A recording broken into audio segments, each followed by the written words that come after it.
¿Qué es esa dinámica que nos hace que estemos completamente como atenazados como sociedad, ¿no? Entonces yo digo en el libro que los bárbaros que están en el poder, no solo en el poder político, sino casi es más importante el poder cultural o mediático o educativo, ¿no? Que de alguna manera es el que anticipa luego al poder político. El poder político casi es el más fácil de conseguir una vez has ganado las batallas anteriores de controlar la educación, los medios de comunicación y la cultura, porque de esa manera conformas la mente y las actitudes de las personas, ¿no? Y por lo tanto, cuando llega el momento de la fase política, que es la fase un poco electoral, ya la gente que está conformada o que tiene una conciencia muy determinada, es muy fácil que vote por las aspiraciones o por las opciones de los bárbaros y no de los otros. Ahora mismo los bárbaros actúan con varias herramientas para controlar la sociedad. Piensa que estamos sobre todo en una guerra, ¿no? Es verdad que es una guerra que no es una guerra convencional, no estamos hablando de soldados, de cañones, de ejércitos. Es otro tipo de guerra mucho más sutil y por lo tanto mucho más difícil de percibir, ¿no? Pero lo que tenemos que tener en cuenta es que estamos metidos de lleno en una guerra, en este caso en una guerra cultural, casi podríamos decir también espiritual, y que si la perdemos vamos a perder cantidad de, sobre todo nuestra forma de vida o aquello que ahora mismo no acabamos de valorar, el apreciar nuestras libertades o el apreciar nuestro bienestar también material, todo eso lo podemos perder fácilmente. Y los bárbaros, para tener el control de la sociedad, utilizan una serie de herramientas, pero sobre todo hay dos muy importantes. ¡Yey, qué paisa por vuestra casa! Bienvenidos una vez más a una entrevista aquí en Enriquísimo TV, la primera de 2024, y tenemos a una persona súper especial, súper experimentada, que ya lo veréis, que se llama Àlex Rosal. ¿Qué tal, Àlex? ¿Cómo estás? Bienvenido. Quique, encantado. Un saludo muy fuerte. Pues otro para ti gigante y nada, con muchas ganas de hacer esta entrevista, de hablar contigo, porque vamos a tocar temas que a mí especialmente me han interpelado a través de este libro suyo que se llama Despierta y combate a los bárbaros que arruinan tu vida. Va a ir un poco la entrevista, esta charla, en base a este libro. Pero antes, bueno, pues si me deja Àlex, voy a leer aquí la biografía que tienes, que creo que está súper ilustrativa, concisa, ¿vale? De quién tenemos aquí, ¿no? Àlex Rosal, Barcelona, 1965, perdón por lo de la edad. Es periodista y editor, estudió ciencias políticas y estuvo unos años dedicados a la defensa de los derechos humanos por toda Iberoamérica. En 1989, esto es un poco fuerte, fue expulsado violentamente de Cuba por intentar investigar, bajo mandato de la ONU, la situación de los más de 10.000 presos políticos y de conciencia que había en ese momento en las cárceles castristas. Declarado por Fidel Castro como persona non grata, tiene prohibida la entrada a la isla caribeña desde entonces. O sea que allí no te puedes ir de vacaciones, ¿no, Àlex? No puedo ir. No puedes ir. Bueno, durante casi una década ha trabajado como editor para la editorial Planeta y ha fundado revistas como Chesterton y suplementos, muy conocidos por mí como Alfa y Omega, suplementos para diarios de tirada nacional como Alfa y Omega en ABC o Fe y Razón para La Razón. Actualmente preside el Grupo Libres, grupo de comunicación que engloba 3 editoriales, nada más y nada menos: Libros Libres, Buenas Letras y Voz de Papel. También es editor del portal Religión y Libertad, que es súper conocido, de los más conocidos a nivel católico cristiano, y preside la Fundación Nueva Evangelización para el siglo XXI. Y a mí lo que me gusta es lo del final. Bueno, me gusta todo, ¿no? Pero está casado y tiene 3 hijos, es un apasionado seguidor del RCD español, del fútbol, ¿no? Es del equipo, ¿no? Del español, y vive en Madrid desde hace más de 30 años. Bueno, Àlex, y después de esta presentación, para ir un poquito al grano, yo me preguntaba, ¿y por qué Àlex escribe este libro? ¿Por qué despierta y combate a los bárbaros que arruinan tu vida? Bueno, Quique, lo primero, muchas gracias por invitarme a tu canal, a esta entrevista. Pues mira, lo he publicado porque tenía, a mi alrededor, por lo menos, yo no sé en el caso de otros de tus oyentes, pero a mi alrededor, en los últimos años, he notado que había un nivel de crispación grande, ¿no? Por el nivel, por la cuestión política, la cuestión social, económica. Había mucha crispación, había mucha crítica, mucha queja sobre todo, pero esa queja no se traducía en avanzar, en construir, en edificar. No se traducía en intentar cambiar el rumbo de las cosas, sino simplemente se quedaba en una queja estéril, ¿no? Y entonces yo me preguntaba, bueno, es verdad que estamos en una situación, sobre todo aquí en España, también posiblemente en muchos países de América, en una situación un poco parecida, un poco de desesperanza. O sea, de ver cómo nuestra sociedad, nuestro país, es un país maravilloso, pero que estamos permanentemente en el hoyo, en el precipicio, y no acabamos de salir nunca. O sea, hay como una serie de resortes que no nos permiten salir. Y yo me preguntaba, bueno, ¿por qué no acabamos de salir y por qué estamos un poco de alguna manera inactivos o por qué esa queja nos tiene paralizados? Y ese es el motivo del libro, ¿no? Para intentar explicar a los demás que es verdad que existe el mal, que estamos ahora mismo en una lucha encarnizada entre el bien y el mal, no solo en España, en gran parte del mundo, y que todos nosotros, todos los que nos están escuchando, todos tus telespectadores, Quique, formamos parte de esa responsabilidad para frenar el mal. Y hasta ahora quizás hemos estado delegando en otros esa capacidad para frenar el mal. Es decir, hemos estado quejándonos, hemos estado criticando, pero no nos hemos dado cuenta de que nosotros éramos parte de la solución y que por lo tanto teníamos que activarnos y teníamos que dejar de lado esa queja pasiva para convertirnos en un agente, en un actor activo para frenar el mal. Y un poco todo ello, Quique, como base a lo que decía Burke, ¿no? De que el mal avanza en nuestras sociedades porque los hombres buenos no hacen nada. Porque todos aquellos que estamos o tenemos la capacidad de hacer algo, que tenemos una cierta cordura o un sentido común o una idea de bien, sin embargo estamos cómodamente en nuestras casas quejándonos, pero sin hacer nada porque consideramos que son otros los que tienen que hacer, que a nosotros no nos corresponde. Ese es un poco el motivo de haber escrito este libro. O sea que, y es lo que yo tenía apuntado, que había leído en tu blog, que se llama Cuatro brochazos, había leído esto y lo había dejado apuntado. O sea que el problema no son tanto los bárbaros, sino los hombres buenos que no hacen nada, ¿no? Esto justo que estabas diciendo, que es como muy fuerte, ¿no? Porque es justo eso, la queja, apartar, ¿no?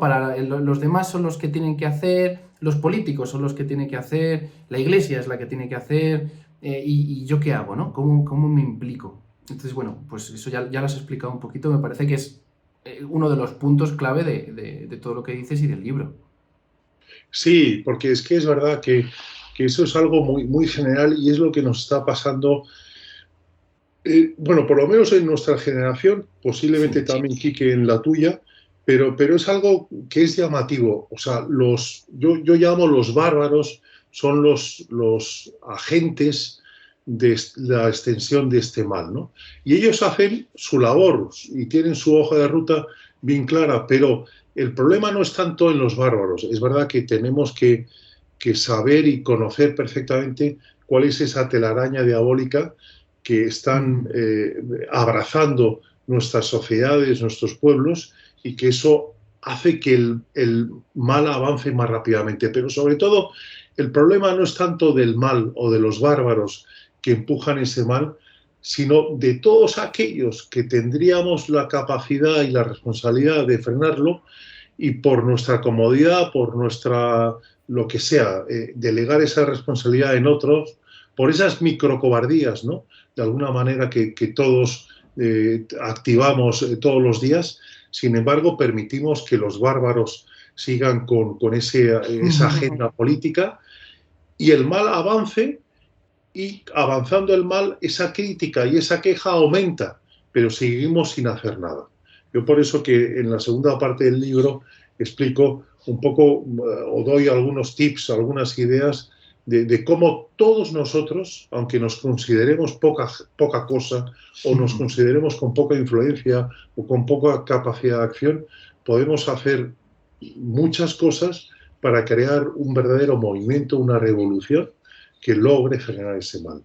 De hecho, Alex, ahí pones varios ejemplos y además me gusta porque vienen en muchos casos acompañados de un QR que te lleva un link con un vídeo, entonces se hace como interactivo el libro, ¿no? Eso me gustó un montón.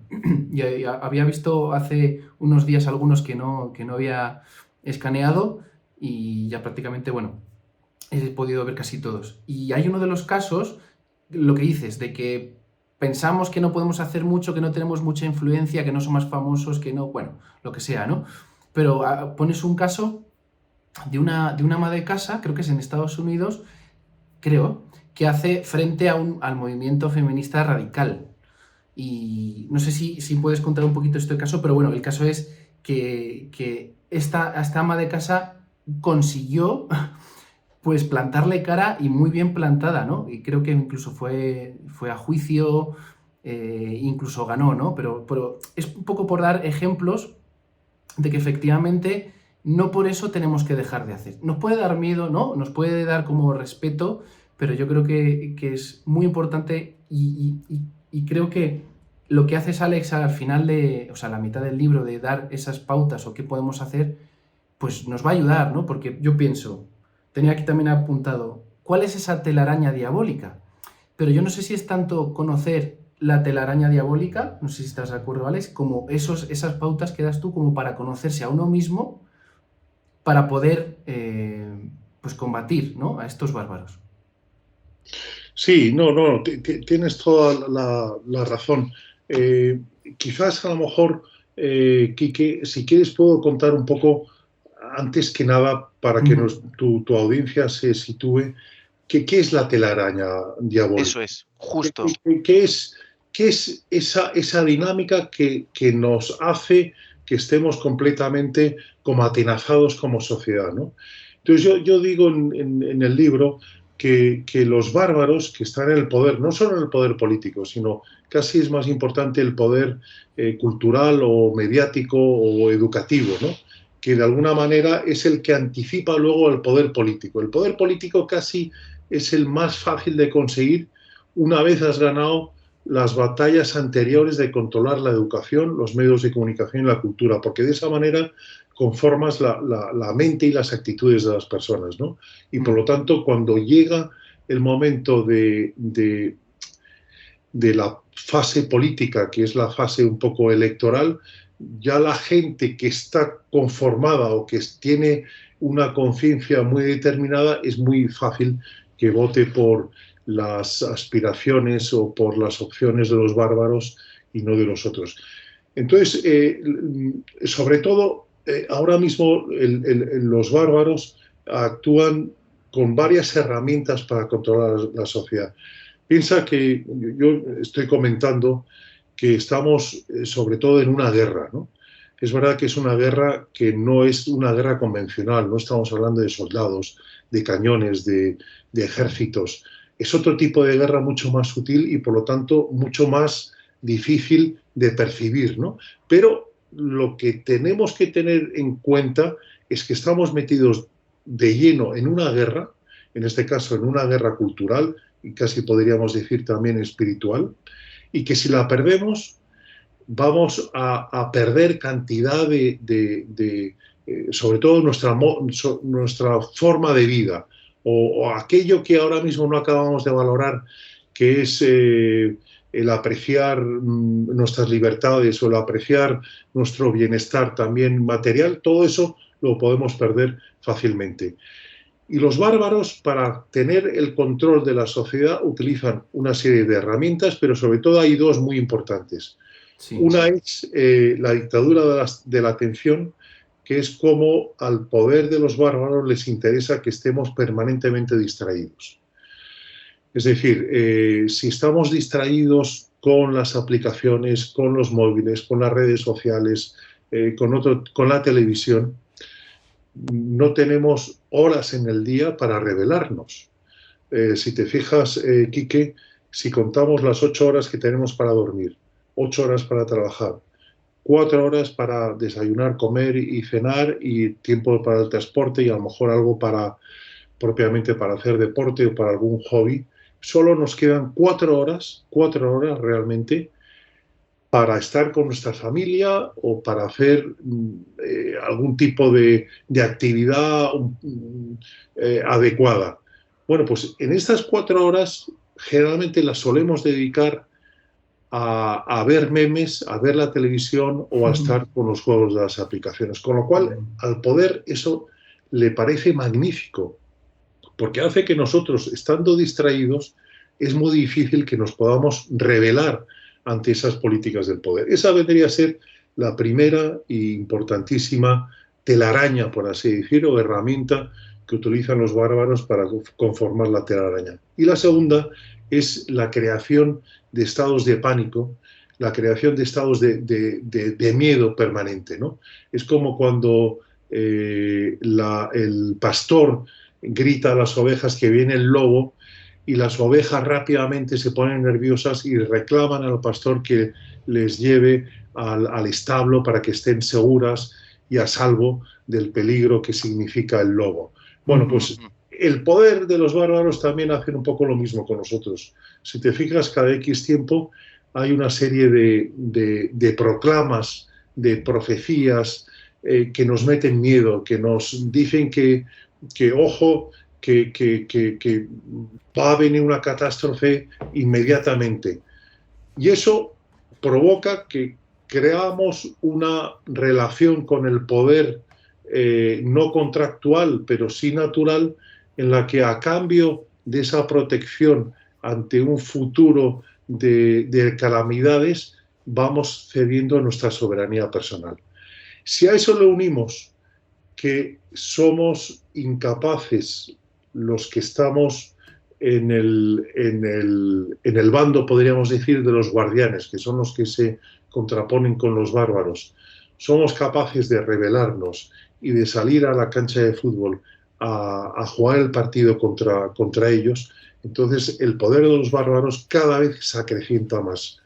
Y a su vez, cada vez nuestra queja también va aumentando de decibelios. Por eso que ahora mismo lo que nos toca es despertar de esta modorra en la que estamos casi todos y darnos cuenta que somos todos y cada uno de nosotros somos partícipes y somos responsables, aunque sea con un microgesto pequeño, de frenar este mal que está ya, que lo tocamos de alguna manera todos de una forma muy palpable. Eso es, esos dos puntos, dictadura de la atención y la creación de estados de pánico.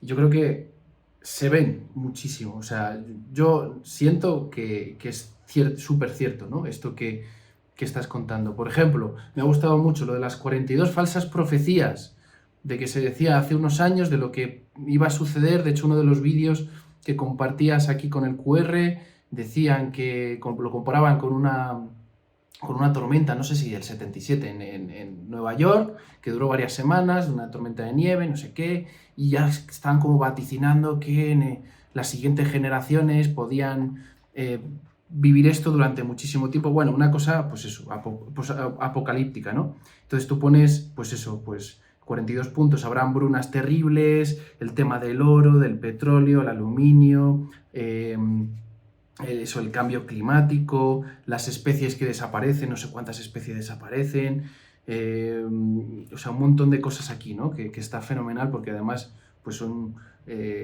noticias sacadas de medios periodísticos. De hecho, una noticia recientemente ha desaparecido del diario Público, que publicó sobre el tema del cambio climático, ¿no? De que se iban a derretir los polos en el año 2020, creo que era. 2020, en el Ártico, exacto. En el Ártico. El Ártico. Y como decías, el Premio Nacional de Ciencia decía en el año, creo que era 15, sí, o en el año 2013, que el Ártico iba a tener un deshielo total y por lo tanto iba a desaparecer el hielo en el 2020. Bueno, estamos en el 2024 y no ha sufrido cambios, ¿no? Pero es lo que tú decías, los bárbaros de los años 70 y 80, Polo Enric, el Club de Roma y otros tantos profesores y catedráticos de la Universidad, de Harvard, de Stanford y otras muchas, con un espíritu de pesimismo maltusiano, nos metieron el miedo en el cuerpo, o por lo menos a nuestros padres y a nuestros abuelos en aquella época, al decir que, por ejemplo, el mundo no tenía capacidad para acoger a más personas. Estamos hablando de los años 70. Y que, por lo tanto, o poníamos freno a ese crecimiento de la población, o si no, no iba a haber alimentación, ni agua, vamos, no habría recursos para ninguno de los habitantes de aquella época.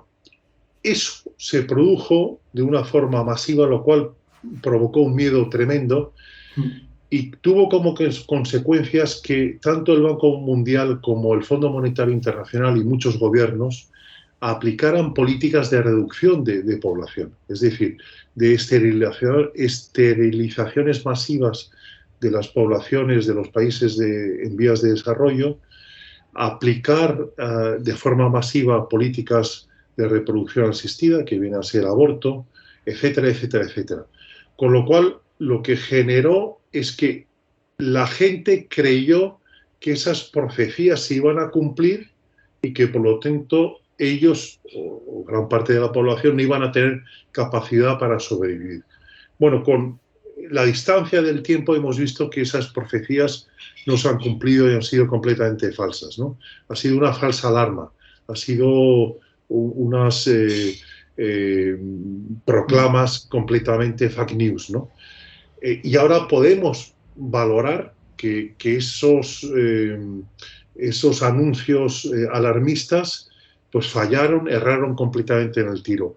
Ahora mismo, de alguna manera, con las dinámicas de las políticas del cambio climático, está pasando un poquito lo mismo. Nos están metiendo miedo en el cuerpo. Hay incluso líderes políticos o ecológicos que dicen que el mundo va a morir en 10 años. O sea, dentro de 10 años la gran parte de la humanidad va a morir y, por lo tanto, nos invitan a que se tomen una serie de medidas muy drásticas, pero sin embargo estamos viendo que aunque hay una cierta preocupación y hay una sensata preocupación por lo que está pasando con el clima, pero no a esos niveles de alarmismo, no a esos niveles de prácticamente de estar hablando, como hablan unos, de la sexta extinción de la humanidad, ¿no?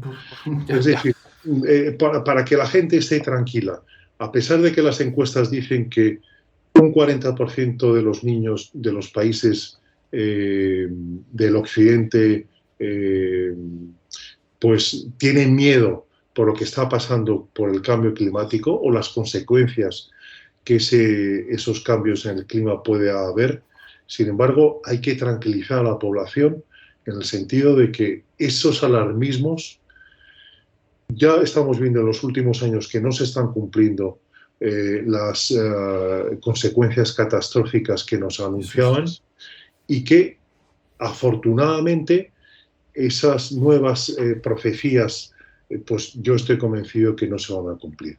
Pero bueno, son lo que decíamos antes, Quique, de esos estados de pánico que los bárbaros en el poder continuamente nos están lanzando para luego buscar la aplicación de una serie de políticas que implica también, lógicamente, el desembolso de unos dineros y que no siempre están justificados y, sobre todo, que no siempre resultan eficaces para lo que se propone. Vale, muchas gracias, Alex, por todo esto. Veo aquí en el libro, para mí fue de los puntos más importantes, que es las 5 etapas para legalizar cualquier fenómeno. ¿Por qué? Porque, bueno, pues aquí también lo explicas, ¿no? Pero por muchas cosas ya nuestra percepción de lo que es verdad y lo que es natural se está dando la vuelta y hay veces que es muy complicado decir lo que es la verdad y ya. Esto es verdad, esto es blanco y es blanco, no es negro, es blanco. Y ya nos está costando dar razones sobre esto.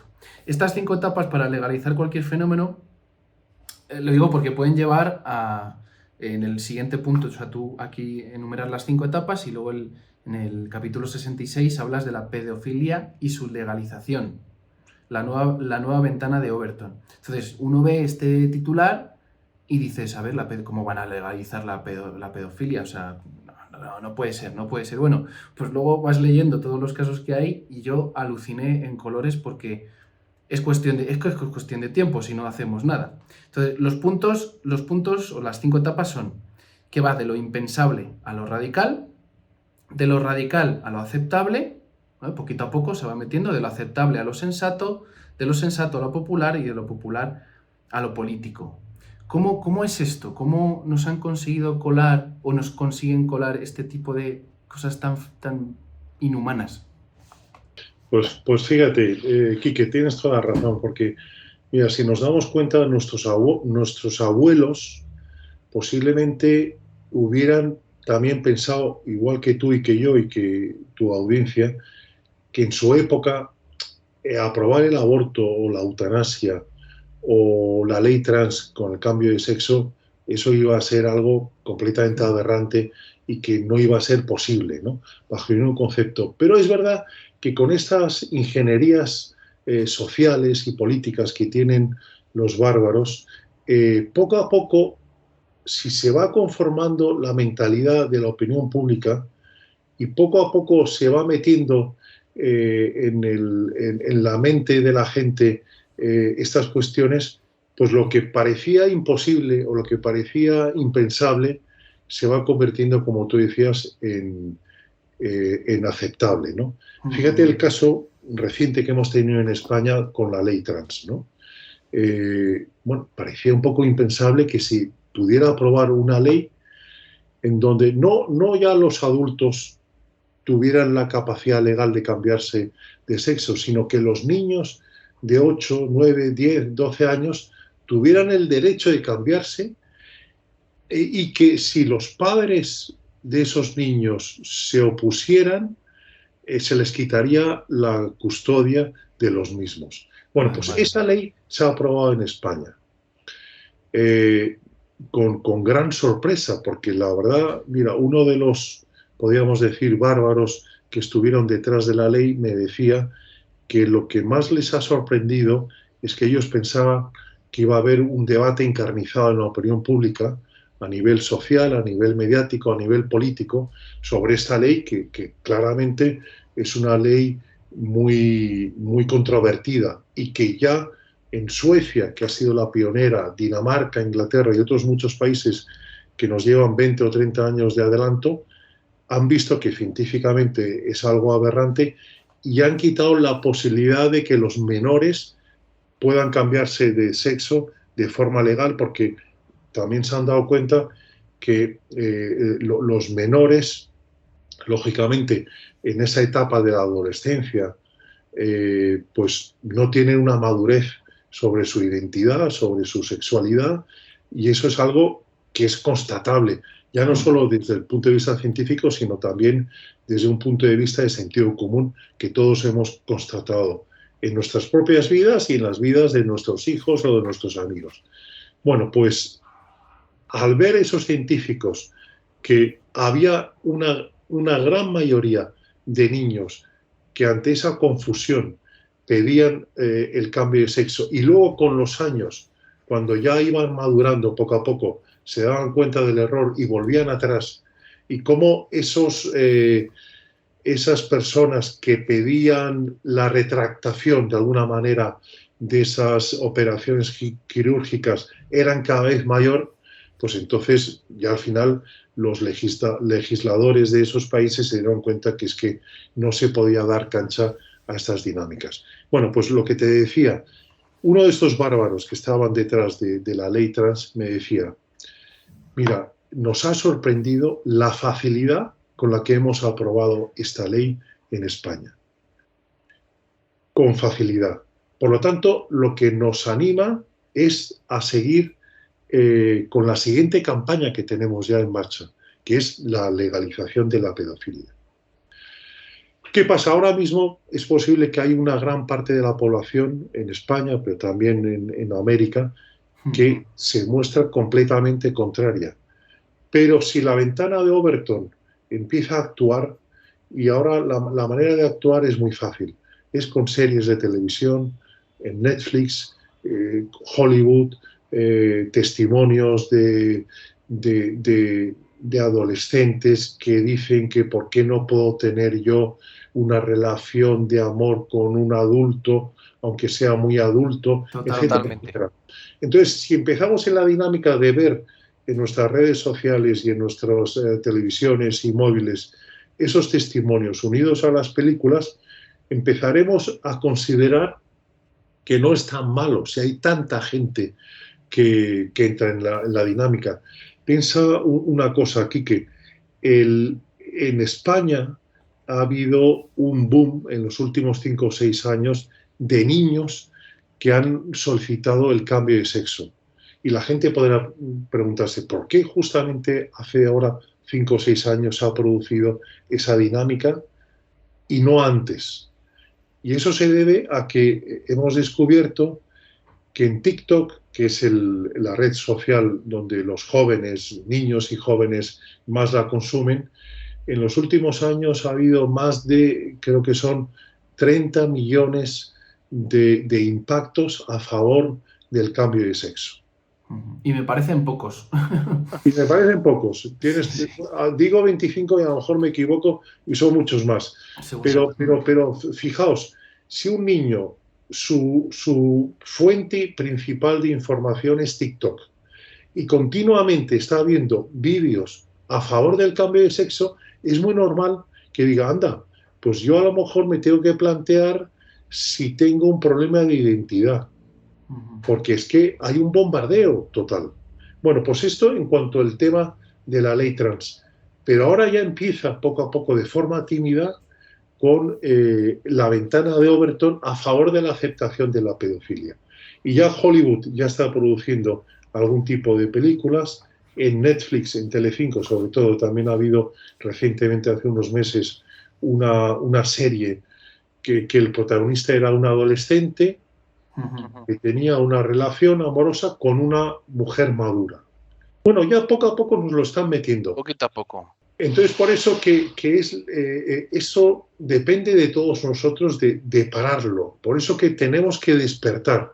No podemos conformarnos con quejarnos o con votar cada 4 años y pensar que ya estamos ejerciendo un papel de buen ciudadano. Tenemos que despertar, tomar conciencia en dónde estamos y en la medida de lo posible cada uno de nosotros activar y convertir esas microcobardías que hasta ahora hemos estado expandiendo a microvalentías para conformar ese movimiento, esa revolución que logre frenar el mal. Y Alex, a mí ahora actualmente es un tema que me interesa mucho y creo que no estoy muy bien informado. Bueno, el caso es que dentro de todo esto la importancia de los jóvenes es crucial, porque creo que estar ahí donde están los jóvenes y saber qué les preocupa y poder estar con ellos, creo que eso es crucial también. Veía una entrevista que le hacían, bueno, era de un podcast que está en YouTube, de emprendimiento, que está bastante interesante, y al final hacían una pequeña entrevista o daban la oportunidad a una chica joven de contar sus proyectos a gente que podía pues, a poner una inversión, ¿no? Y que les pudiesen ayudar. Y esta chica muy joven, como no sé, 22 años o así, decía que tenía ecoansiedad.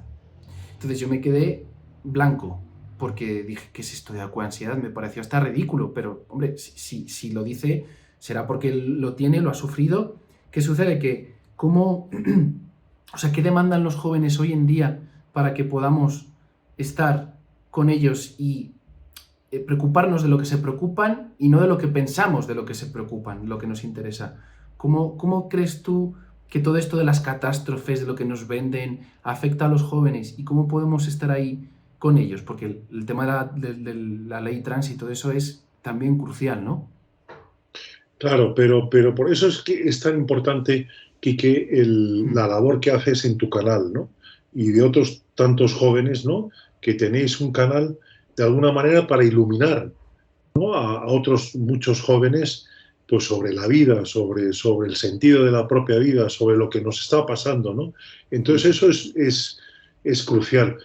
Yo lo que pueda decir, bueno, pues pueda tener una cierta influencia o no entre los jóvenes, pero lo que tú puedas decir de tú a tu misma generación, que habláis con un lenguaje determinado, que tenéis vuestras estéticas también eh, que compartís, es mucho más impactante, crea más vínculos, crea más influencia que lo que pueda decir yo, ¿no? Por eso que, hombre, de tu audiencia, yo creo que lo importante ahora mismo es poder tener que todos y cada uno de nosotros nos podamos convertir en portavoces de la verdad, ¿no? Es verdad Eso que es. nos estamos siendo invadidos por una gran mentira en muchos ámbitos, en muchos sectores, y de alguna manera tenemos que recuperar el sentido de vivir en la verdad y Mm. proclamar esa verdad. Y para ello tú eres un ejemplo muy claro de que, oye, has dicho, yo esa verdad la puedo transmitir a mis familiares y amigos o a la gente más cercana, pero voy a llegar más lejos si monto un canal de YouTube y por lo tanto amplifico esa voz, ¿no? Pues yo animaría a todos los jóvenes que nos están escuchando a que un poco hagan lo mismo, que cada uno se plantee en conciencia si están llamados a crear un canal o a escribir o a comunicar de otra manera, Mm. pero todos tenemos que convertirnos realmente en portavoces de esa verdad, ¿no? Esto es una lucha, esto es una batalla, esto es una guerra, y todos y cada uno de nosotros nos tenemos que sentir de alguna manera partícipes. Yo Eso decía es. que en el libro, Quique, que la manera de contraponer a los bárbaros es a convertirnos en soldados, ¿no? En guardianes, ¿no? Un poco en la idea que decía Chesterton, ¿no? Que decía que el buen soldado no lucha porque odia lo que tiene delante, sino porque ama lo que tiene detrás. O sea, lucha contra ese mal porque quiere defender y quiere proteger todo lo que ama. Y nosotros muchas veces no nos damos cuenta de todo lo que tenemos, nuestras familias, nuestros hijos, nuestras mujeres o maridos, Mm. también darnos cuenta del valor de la libertad de expresión, de movimiento, la libertad de emprender, también la capacidad de poder eh, enseñar, transmitir una serie de valores a nuestros hijos, la capacidad o la posibilidad de comer carne cuando ahora nos están diciendo que no es mejor no comerla, Ya. otras cosas, ¿no? Yo a mí especialmente no es que coma mucha carne, no me gusta especialmente, me gusta más el pescado, pero me refiero que yo sí que respeto que la gente tenga esa libertad. Y yo creo, Quique, que no nos damos cuenta de todo lo que podemos perder en un segundo, en un minuto, en unos días, en una semana. Vivimos como si nuestra situación no cambiara, pero sin embargo puede cambiar. Y si me permites comentarte una anécdota, yo Sí, Sí, tuve claro. claro.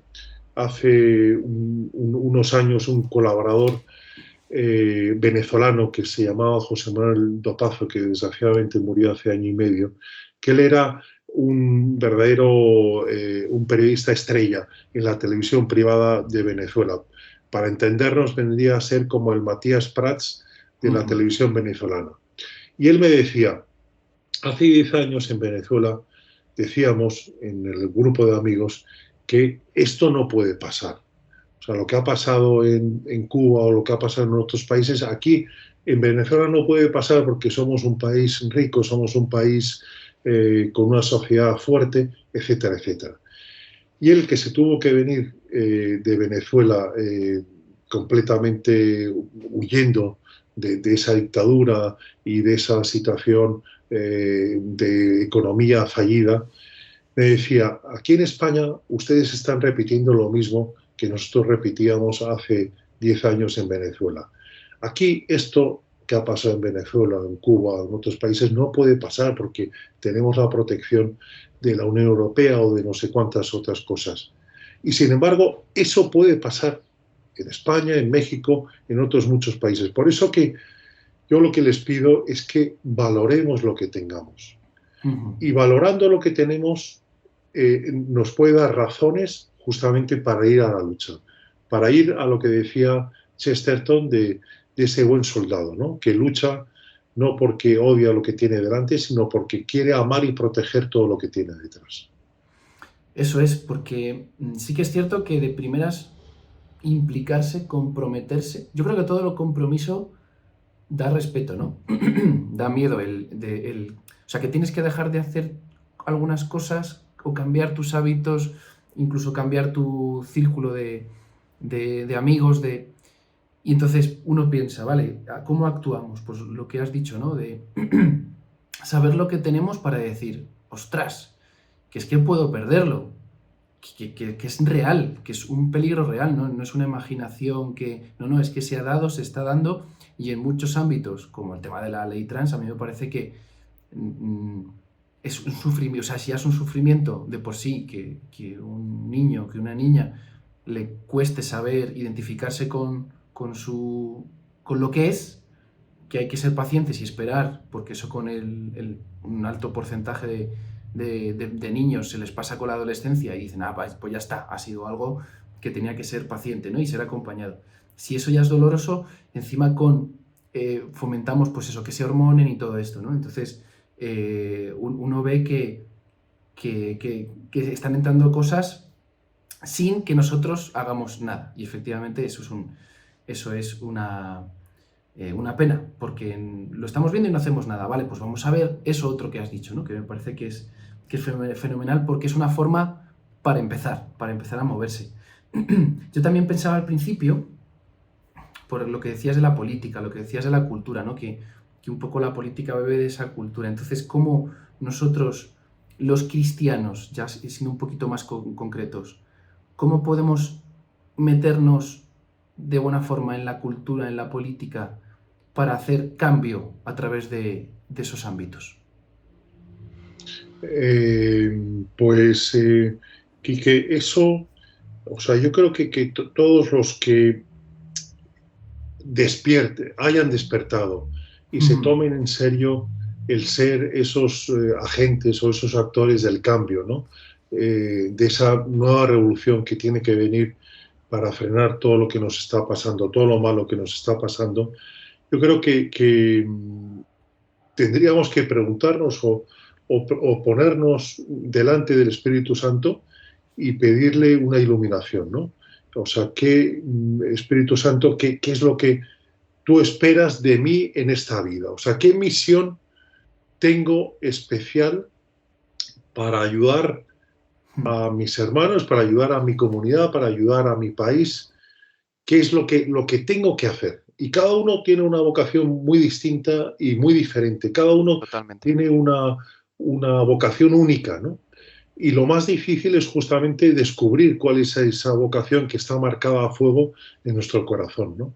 Por eso que yo creo que lo más importante, Kiki, es que cada uno se pregunte qué es lo que Dios quiere de su vida y que esté a la escucha para ver qué camino, qué ruta seguir.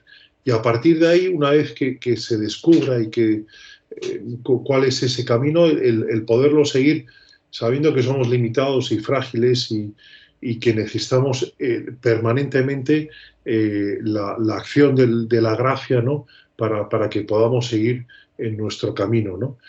Pero esa es fundamentalmente, yo creo que la dinámica, ¿no? Que todos podamos descubrir, da igual la edad que tengamos, cuál es esa vocación personal que nosotros tenemos. Es verdad que a lo mejor hay alguno que no se habrá preguntado nunca cuál es esa vocación, esa misión especial, pero hay que descubrirla y para eso lo mejor es que el Espíritu Santo nos ilumine. O sea, hay que ponerse a tiro, ¿verdad, Alex? Es como, vale, Dios nos ha dado unos talentos concretos a cada uno que tenemos que ponerlos a trabajar, o sea, venga, a moverlos, pero primero hay que descubrirlos. Y si no los hemos descubierto o esas cosas que hacemos no sabíamos que eran esos dones que nos ha dado Dios para nuestra felicidad, para nuestra salvación y para el resto, pues hombre, pues lo que dices tú, aunque no sea algo aparentemente concreto, sí que lo es, porque no somos nosotros al final los que vamos a hacer las cosas grandes, sino que lo va a hacer Dios a través de nosotros, pero tenemos que poner esos talentos en funcionamiento, ¿no? Y ¿cuál ha sido esta pregunta se me ha ocurrido así, no sé si tiene mucho sentido, ¿no? Pero tu experiencia, Alex, con, con todo tu apostolado, que al final lo has hecho a través de editoriales, de libros, de colaboraciones, de Religión en Libertad, este portal tan conocido y que tanto bien hace, ¿cuáles quizás han sido tu balance de cómo hacer ese apostolado, esa batalla cultural a día de hoy? Pues mira, pues simplemente lo que dices tú, descubrir que eso es lo que yo tenía que hacer y ya está. Y estar pendiente de la gente, de mis empleados, no lo sé, no sé si es una pregunta un poco abstracta. No, no, te agradezco que me lo preguntes, Quique. Eh, bueno, yo ya hace años, o sea, tuve la suerte de que el Espíritu Santo me dejó bien claro cuál era un poco mi camino. Y tengo que decir que yo durante años y décadas me he rebelado completamente ante Dios porque no quería seguir ese camino, ¿no? Al final ya he tirado la toalla y me he rendido, ¿no? Pero es verdad que yo quería hacer otras cosas en la vida, pero como que Dios ha sido tan insistente y nunca me ha dejado salir del mundo este de los medios de comunicación y de la cultura, ¿no? Ujú. Y al final he visto que era inútil el estar en esa lucha permanente. Yo soy muy limitado y muy frágil y pecador y entonces yo me sostengo un poco vamos a ver, desde hace años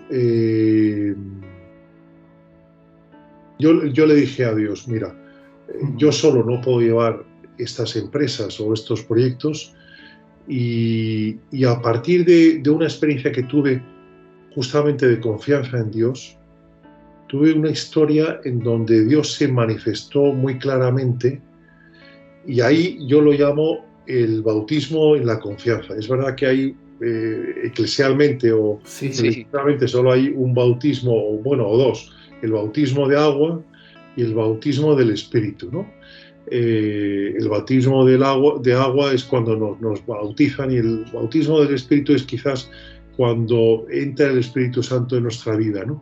Pero yo casi podía decir que hay otro tercer bautismo, que es el bautismo en la confianza en Dios, ¿no? Que es los cristianos en general, o los católicos, o por lo menos yo, hasta ujú. hace pocos años, yo vivía como si fuera un cristiano cumplidor de ley, en donde yo quería ganarme mi propia eh, salvación con mis propios esfuerzos y buenas obras y buen comportamiento. Y llegó un momento que el Señor me tumbó del caballo y me dijo, mira, este no es el camino. Tú no te vas a salvar por tus buenas obras. Quien te va a salvar soy yo por la misericordia que te puedo dar en tu vida, ¿no? Pero no tanto, porque yo pensaba que con mis buenas obras, en mi buen comportamiento, todas las noches le decía a Dios, mira, fíjate lo bueno, las buenas cosas que he hecho, podríamos decir que con esto compro un pedacito del paraíso, ¿no? Ujú. Bueno, me caí del caballo en esa dinámica, bueno, en la que hemos estado yo creo que una buena parte de los católicos, ¿no? Porque era eso un poco la teología que nos han enseñado, ¿no? Y a partir de ahí me di cuenta que la vida cristiana es una vida en donde está implicado sobre todo eh, la relación de confianza. O sea, cuánta confianza yo tengo en Dios si vivo cristianamente, pero a lo mejor sin tener confianza en Dios. Bueno, y en esa dinámica estuve hace unos años, ¿no? Ujú. Y llegó un momento en donde yo la teoría me la sabía, pero no la había experimentado. O sea, yo sabía que hay que tener una relación estrecha con Jesús. Jesús es tu Padre, Jesús te quiere, te acompaña, pero eso es una teoría. Pero hay que vivirla, hay que experimentarla. Y entonces en esa experiencia, en un momento determinado, te la cuento rápidamente. Yo como editor estaba pasando en torno al 2010 aproximadamente, estaba pasando una situación un poco de crisis importante dentro de la editorial, y entonces tenía entre manos un libro de una gran autora y estaba a la espera, me había prometido que una vez que terminara la novela me la daría, y tanto mi equipo como yo estábamos a la espera de poder ya recibir ese manuscrito, porque era de alguna manera, entre comillas, la salvación de la editorial. Bueno, cuando llegó el momento, la llamé, entonces no se podía poner, ya estaba muy mayor, y un familiar suyo me dijo: mira, esta novela, lo siento, pero finalmente, aunque mi abuela te ha prometido que iba a ser para ti, para la editorial, para Libros Libres, sin embargo, finalmente hemos cambiado de opinión. Y ahí se quedó la cosa. Colgué, y en ese momento sentí de una manera muy fuerte que Dios me decía: déjame ese problema a mí, déjame este problema a mí. No lo lleves tú, no intentes hacer nada. Ya sabes, Quique, que en España hay un dicho, un refrán muy famoso que dice: a Dios rogando y con el mazo dando. Es decir, hay que pedirle a Dios, pero tú tienes que hacer, tú tienes que trabajar, tú tienes que ganártelo de alguna manera. Sí. Y en ese momento estuve como una hora sentado en ese debate con Dios, de decir: bueno, oye, yo te agradezco que tú me ayudes, pero yo también tengo que hacer algunas gestiones, a lo mejor llamar a esta autora por otra vía, intentar hablar con ella, recordarle que ella me dio su palabra y que me daría el manuscrito, etcétera, etcétera. Pero en ese debate de una hora, Dios me decía claramente: déjamelo a mí completamente, fíate de mí, no hagas absolutamente nada desde el punto de vista humano. Bueno, pues yo en ese momento, ya te digo, después de una hora o 2 horas de esa lucha, le dije al Señor: te lo dejo completamente a ti, me fío completamente de ti y no voy a hacer ni una sola gestión humana. Bueno, pasó un mes, pasaron 2, pasaron 3, pasaron 4. Entre tanto, mi equipo estaba muy nervioso: ¿qué pasa? ¿Qué hacemos? ¿Qué otros libros conseguimos? Y después de 5 o 6 meses, recuerdo que me llamó una autora de mucho éxito y me dice: oye, acabo de romper el contrato que tenía ya firmado con la editorial Planeta y quiero publicar conmigo este libro, ¿no? Yo, es verdad que en su momento, se me ha olvidado decirte, le dije al Señor: haz tú lo que quieras, pero por favor entrégame a cambio un libro Claro. que tenga una venta rápida y que sea un buen libro desde el punto de vista que pueda tocar los corazones de la gente, ¿no? Bueno, pues pasaron 6 meses y los libros cruzaron. Ese libro que me había prometido esa gran autora se fue a Planeta y no a Libros Libres, y ese libro, en este caso de María Vallejo Nájera, que ya lo tenía contratado a Planeta, vino a Libros Libres.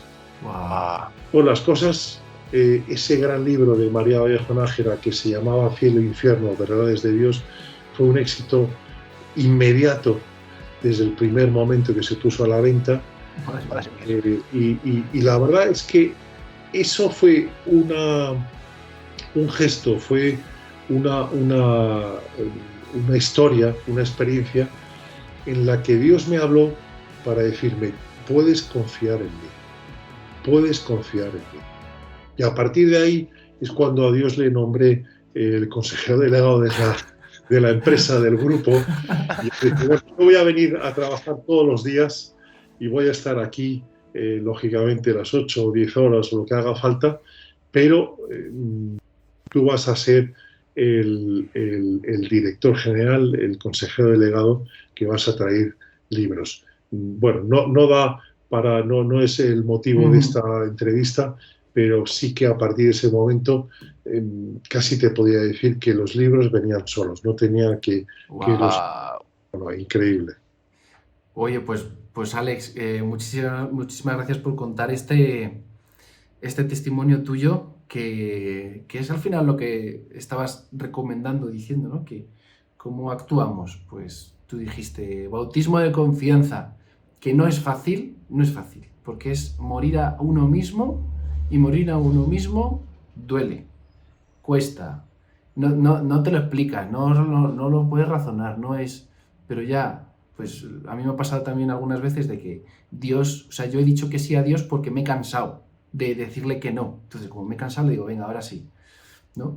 Entonces, bueno, aquí tenéis a un auténtico guardián que está aquí luchando contra estos bárbaros, ¿no? Que al final va mucho con lo que es la batalla espiritual, más que cultural y política, va por lo espiritual, pero una cosa no quita la otra, ¿no? Entonces, bueno, pues no sé si quieres decir algo que no te haya preguntado, que quieras compartir con la audiencia, o pues ya sería como la última cosita. Sí. Para terminar, Quique, pues decirle a tu audiencia que hay que despertar, que todos tenemos que tomar responsabilidad del papel que tenemos, aunque pensemos que es un papel pequeño, que hay que convertir esa modorra, esa comodidad, esas micro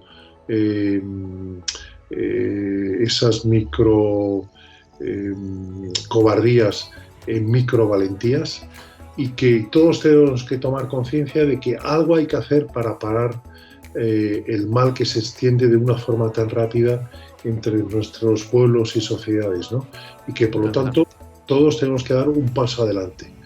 Y que si alguno de tu audiencia, alguna persona de tu audiencia tiene dudas, que piense en todo aquello que valora, en todo aquello que ama y que puede perderlo en cualquier momento. Eso puede ser quizás las razones que le den, las razones profundas que le obliguen, que le empujen a dar la batalla y a convertirse en esos guardianes que, como decía Chesterton, ese buen soldado que lucha contra el mal, que lucha contra los bárbaros. Perfecto, Alex. Y no voy a dejar pasar la oportunidad para enseñar de nuevo el libro, Despierta y combate a los bárbaros que arruinan tu vida, que se puede comprar en papel en España, México, Argentina, Colombia, Estados Unidos, Ecuador, Chile y Costa Rica. Y luego pues el ebook, que es la versión digital, creo que en cualquier parte, ¿no? del mundo. Creo que está en Amazon. En España, en Amazon también. Bueno, yo creo que está bien distribuido y cualquiera que lo quiera lo puede encontrar.